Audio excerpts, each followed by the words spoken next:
cool. We had a segment with James Storm and Gunner. James Storm and Gunner, former tag team partners, have had their issues of late. They had a match recently. James Storm came out, and I've been saying it looked to me like James Storm was pitching for a heel turn. It looked like that's the direction they were going in. I haven't seen any of the spoilers for Impact the next week or two, whatever they've taped, so I don't know if they're still going in that direction, but they did not convince me otherwise, even when the segment was over, that James Storm ain't going heel. He's going heel. I'm almost sure of it, because that's what they've been building to. I almost thought he was going to lay out Gunner at the end of the segment, but he didn't, so I assume they're just holding off on it for a little bit. So he called out Gunner to apologize. He apologized to Gunner, and then Gunner cut the best interview of his life. He was great. Gunner was great here. He wasn't stammering or stumbling. He spoke with conviction. He talked about being, a military man and seeing his brothers on the battlefield being killed, bullets whizzing by their heads. And it was funny because they're overseas. They're not even in the U.S. They're taping this in Scotland. And so you have these international fans who are listening to this story about this American soldier talking about killing people. And you run the risk that the fans are not going to be able to relate, or they're going to turn on you, because I don't know that there are many international folks who think very kindly of the U.S. when it comes to stuff like that. I mean, it's not an issue of disrespecting the soldiers themselves, but you kind of straddle that political line a little bit here. But, to their credit, the fans actually, not only did they cheer Gunner, but there were some people who actually started a USA chant in the crowd. Maybe it was some Americans in the crowd, I don't know.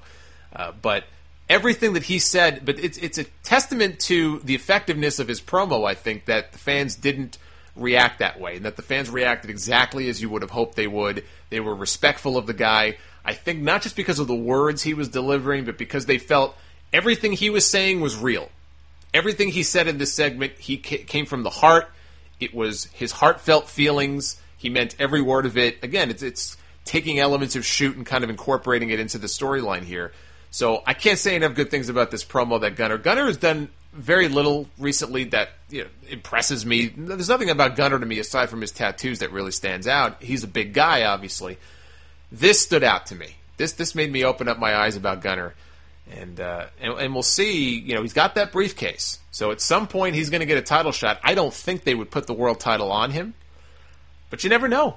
Maybe he holds on to it another 4 or 5 months and cashes in the summer, and they build to Gunner as the next big baby face in the company, especially if more people end up leaving TNA. At some point, they're going to have no choice but to go to their own homegrown talent like they're doing right now with Magnus and people like EC3 and Spud, and to put these guys at the top, to put these guys in more prominent positions on the show. I still don't buy Gunner as the top baby face in the company, but 4 months from now, if they play their cards right, maybe I will. So this was really good stuff. Bad Influence came out to interrupt, cut a promo, made fun of them. I think, what was the insult that Kaz used? He called monkey fart, I think. I didn't like that, just because I didn't like it when The Rock does that, when he calls people like popcorn fart. It's not funny. It's stupid. It's stupid, lazy writing. So I don't know. I didn't really like that. I've seen better from these guys. They had a match.